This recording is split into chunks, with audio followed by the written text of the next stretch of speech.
All right. Thank you to Trico School District for being our example of how to file a 472 bear form and collect some money.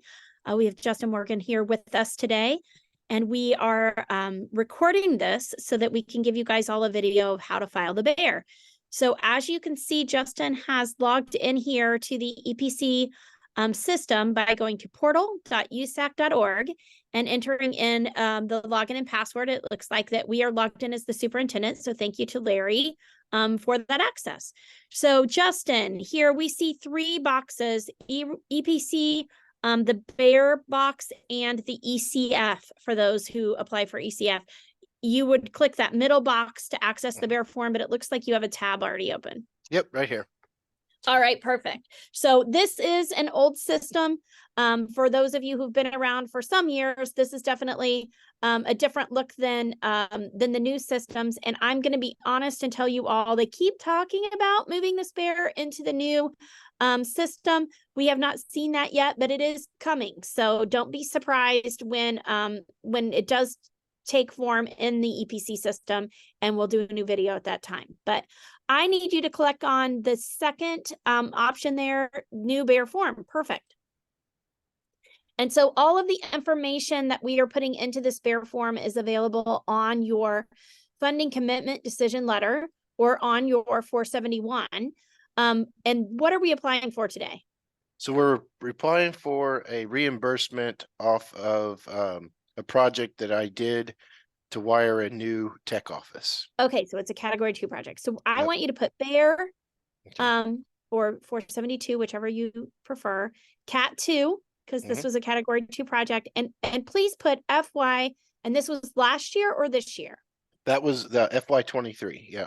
Okay, FY23, so that's the 23-24 school year. Perfect. You do the hyphen just like I like you to. And notice it's already filled in for you, your school district and your billed entity number. But it's asking for the service provider number of your provider. And again, this is on your FCDL or on your 471. Also, for those of you who use the tool that I sometimes showcase from E-Rate Central, it's listed there as well, which makes it a nice little chart to look from. Okay, so it is CTS that we're working with, and that was the service provider number. Those almost all start with 143.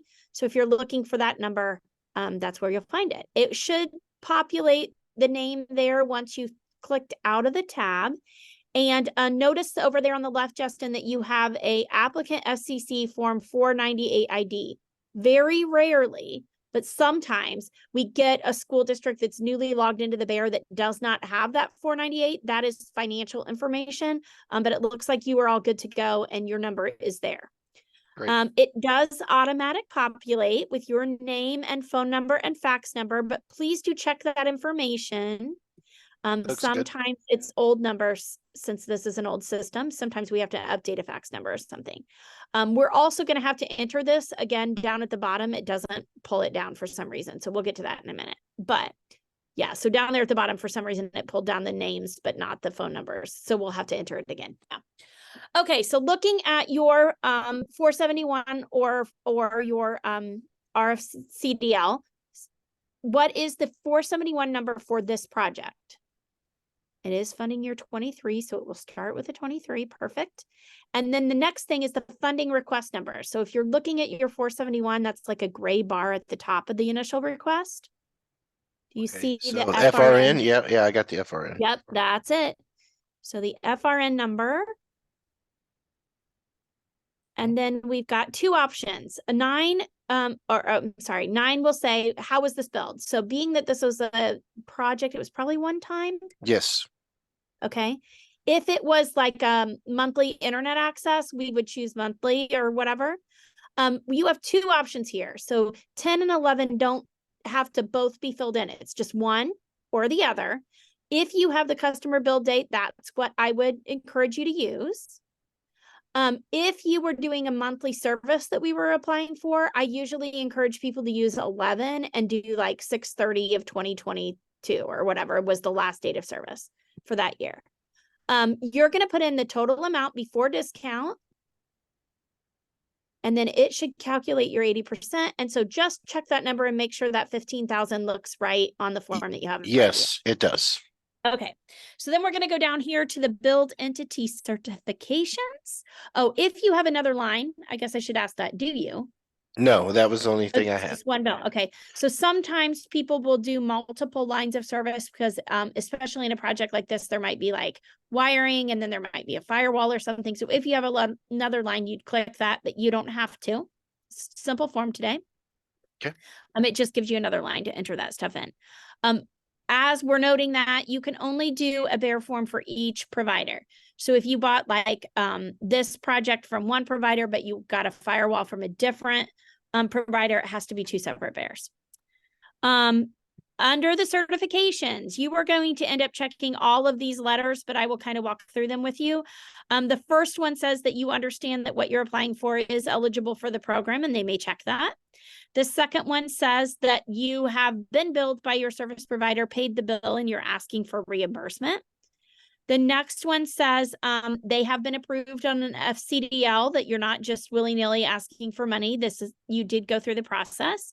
The next one says you're going to keep your paperwork for E-rate for 10 years past the last action. So technically, for most cases, this is the last action. So file this away somewhere for 10 years, either virtually or in a file cabinet or both.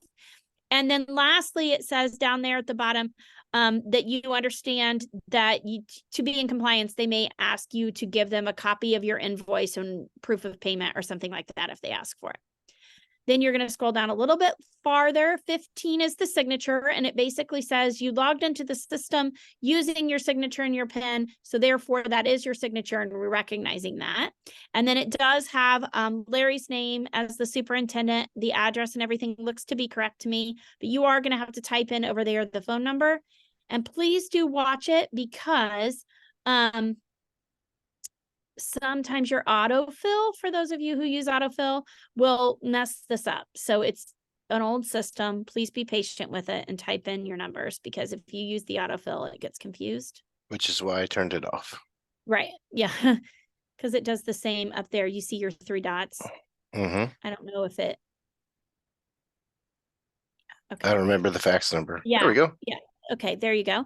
And then the authorized employer is just the name of your district. You can do that however you want, TRICO, CUSD, or whatever. And then you are going to go down to the bottom and click certify and submit.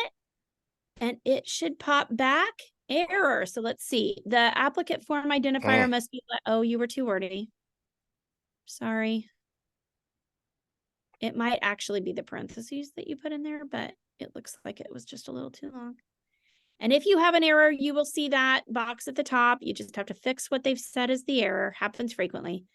Click certify and submit. What? We did it already. Oh, you're still too many characters?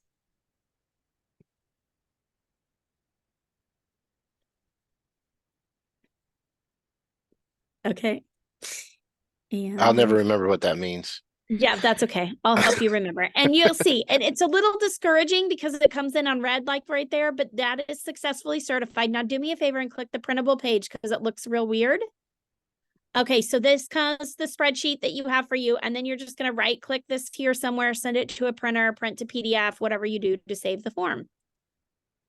And again, the process is exactly the same if you're doing a category 1 application. The only difference being I usually encourage people to use that line 11 instead of line 10 option. Thanks again for being the example and no problem. Sharing this with the world. Awesome. Thank you for helping me.